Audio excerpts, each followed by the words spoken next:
RZ তৰফৰ পৰা আপোনালোকক সকলোকে স্বাগত জনাইছোঁ।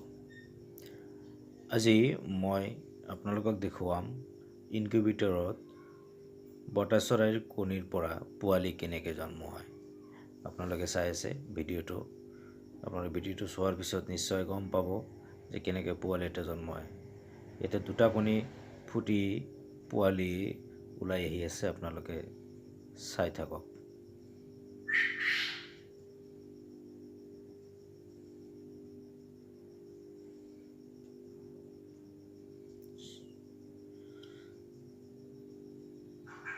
চাওক ইমান সৰু কণী এটাৰ পৰা কেনেকৈ পোৱালিটো ওলাই আহিছে।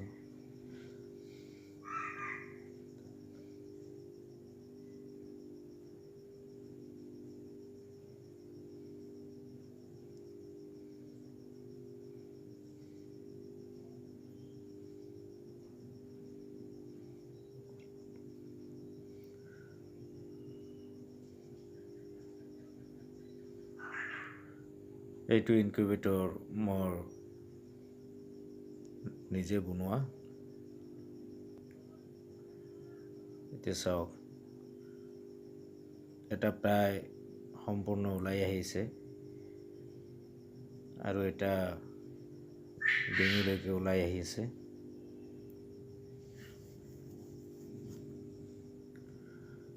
আচলতে এটা আশ্চৰ্য বিষয়, কণী এটাৰ পৰা সময় অতিবাহিত হোৱাৰ পিছতেই কিমান ধুনীয়া পোৱালি এটা জন্ম হয়, আচৰিত লাগে।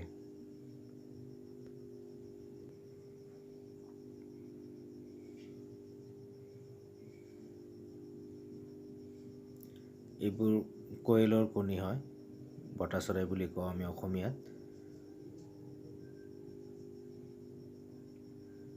সি নিজে নিজে এটা প্ৰায় সম্পূৰ্ণ ওলাই আহিছে, আপোনালোকে চাই আছে নিশ্চয়।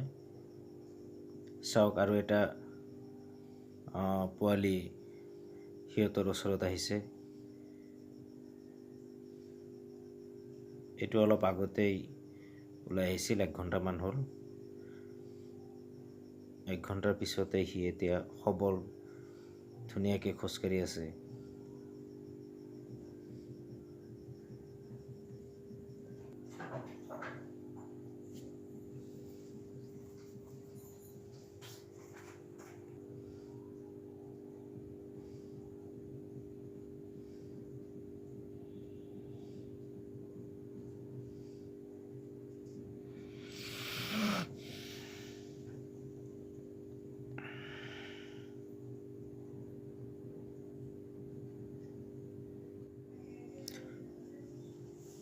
অৱশেষত পোৱালিটো ওলাই আহিলে, আপোনালোকে চালে কি ধুনীয়াকৈ পোৱালিটো ওলাই আহিছে।